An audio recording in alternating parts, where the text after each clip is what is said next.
Hello everyone. In our third video on CoppeliaSim, I'm going to show you a few items. The first one is basically children and hierarchy of motion.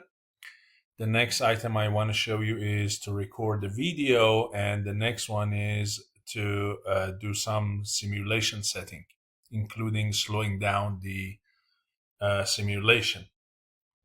So here I have added 4 furnitures and a plant, and I have this mobile robot with the Kinect that I put on it going around, and I'll show you. Let me run it. Actually, you can see the image and the depth map. And here, this Sawyer robot, I stopped it from moving, but I can go ahead to the script of that, and I can basically get it to run. So right now I commented out this parts that it moves to a specific configuration, and I tell you why. But if I remove those and run it again, you see that now the Sawyer robot is going to move as well. So what do I want to show you here? The first one is, how did I add this Kinect on the top of this mobile robot so they move together? Okay. And it's kind of like attaching it to it. And the other thing, as I said, I'm going to show you the hierarchy of these objects. So here you can see that under the Sawyer robot, you have a big number of joints and links. As you know, this is a 7DOF robot, so it has a bunch of joints and members. And you see that each one of them is underneath the previous one. So this indentation or this hiring, what does that really mean? I'm about to explain that to you. So for that reason, let's go ahead and start from scratch so I can show you at least the this part of it. Okay, this is the mobile robot. Let me show you how to attach the Kinect to the mobile robot properly and create a child, basically. So here, if I go under mobile robots and go down and bring this Pioneer robot here, initially the code is basically going to make it go all the way straight and then fall down from the floor. But if you go inside the script of this and just change it so it goes in a circle, right? So right now both tires left and right go at the same speed, but if I make one of them to go a little bit faster than the other one, like the right going 40% faster, that makes it go in a circle, right? So you can see here that it is going in a circle, and I put it too close to that furniture, so it is going to go around, and that's of course not going to end up so well. So I'm going to move this guy a little bit, probably let's see if I can bring let's click on the Pioneer. Yeah, I clicked on the right thing. So I click on the Pioneer and I'm gonna bring it here. Now I assume it's not gonna go and fall anywhere. There we go, it is great.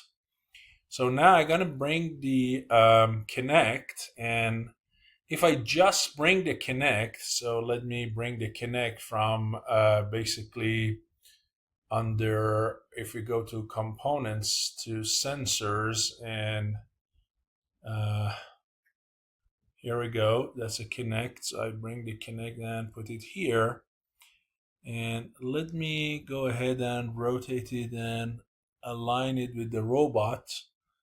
So here I'm gonna go like this, right? So right now if I run it, so even the robot will run into Kinect. Does it? No. Does it hit it? No, because the Kinect is not really a respondable object. But you can clearly see that the Kinect is not moving, it's not attached to the robot, and it shows the fixed scene. So, and you might say, well, if I just go ahead and put the position of it right on the top of the robot, would that make it any better? No.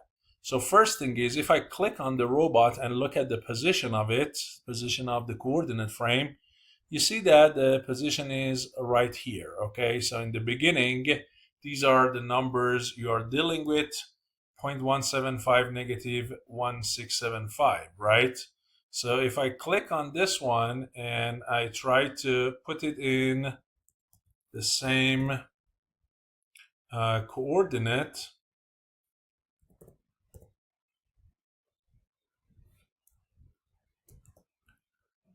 right? You might say, well, the connect is now in the same place, and I need to bring it up a little bit so it goes on the top of the robot. So let's make this 0.2. Okay, and now you can see that the connect is on the top of the robot, right? And I can move it a little bit forward in the X direction, let's say, and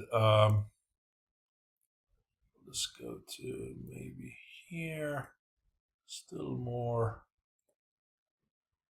and then move a little bit in the negative Y direction or positive Y direction. So go to here, maybe too much.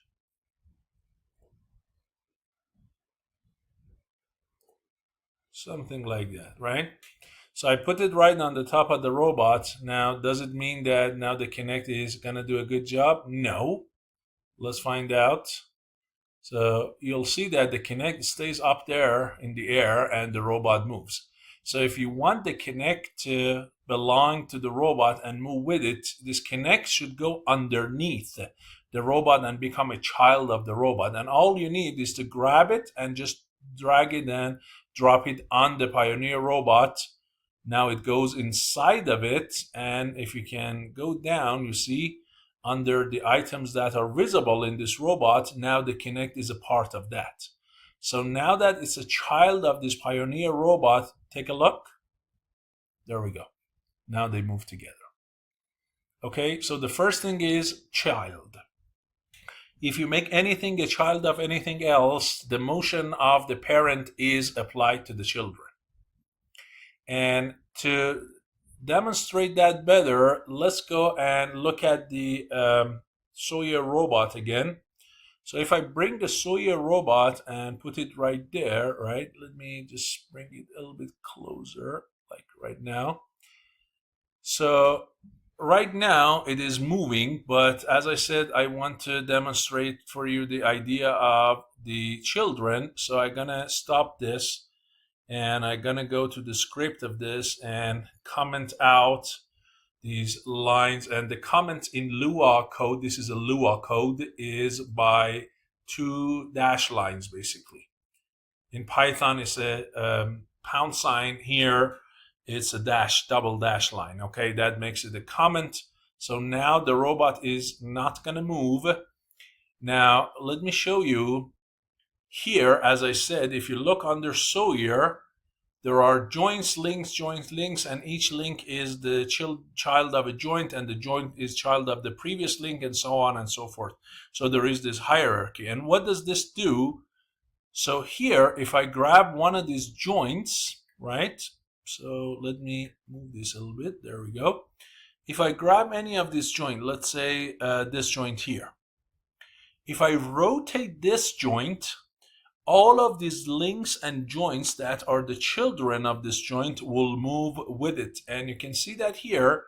If I just go ahead and try to rotate this joint, look, you see anything that is after this joint is going to move, but clearly that base is not moving because the base is clearly what is the parent of it. And we can try it on another one. So let's say this joint, right? So I'm going to move this joint. Look, anything after that joint is moving. Anything before that joint, which is this part, is not moving. So that is the hierarchy of the motion. Okay, now that we got this, let's go ahead and talk about recording a video and then the simulation time. So let me go back and activate the robot motion. So both of them are moving, and I'm gonna record a video from the scene as it is running. So something like this is running. Now I click on this icon here, video recorder. And if you want to do the setting, your simulation should stop. So now you can go ahead and do your settings. So here you select the place that your file is going to be saved and the type of the output file. The default is this guy here. If you don't have the video compressor for that, change it to one of these that your computer does have. I picked the AVI MPEG-4, which is a very common one. And here you are allowing an automatic frame rate. But if you want, you can change the frame rate to something bigger to make it smoother motion, right? And then you can say you want to record only the window content or the whole desktop.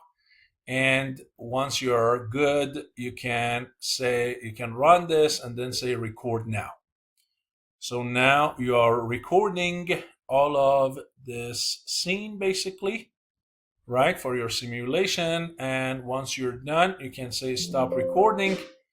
And this is exactly the place where your video is going to be recorded. So here you can see these recordings. This is the last one. And if I open it for you, you exactly see that this is what we just recorded at 30 frames per second. So this is about recording. The last thing I want to talk about is the simulation setting, which is under simulation, and you go to setting. And here you have the step time, okay, for simulation and for dynamic events. So if you make these smaller, you're going to slow down the simulation. If you make them bigger, you're going to speed up the simulation.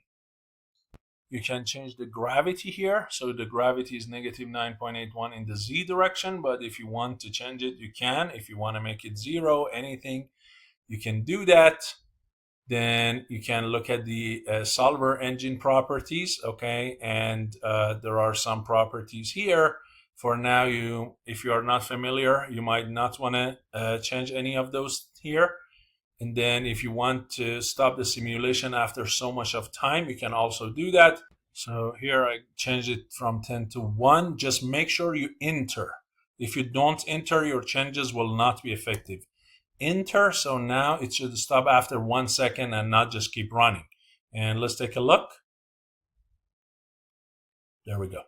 It stopped right after 1 second. Okay, so here I showed you 4 important things. Children, hierarchy of motion, recording the video, and the simulation setting, which is the gravity, which is the final time, and the simulation runtime. And let me demo the simulation runtime for you because I just mentioned what it does. Let me show you effectively. So here, the step size, you see it's 50 milliseconds, right? So if I make it like 5 milliseconds instead of 50 milliseconds, right? Let's see what happens. And let this guy go to 10 seconds so I can see something. So let's go ahead and run. Do you see how slow everything is moving? Because I slowed down the simulation by 10 times.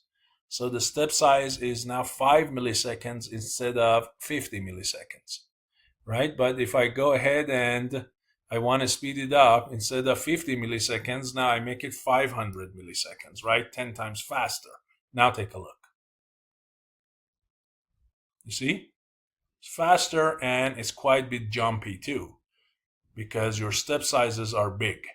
So the best thing is typically allowing it to go with the time that it thinks is the best. But if you want, you can basically change the step time and change it. Another thing you can do is to use this basically turtle and this rabbit. So rabbit can make it faster for you, and this turtle is gonna slow down for you, okay? So you can also use these 2 icons. Okay, hopefully the video was useful to you, and I'm gonna see you in the next lecture. Thank you.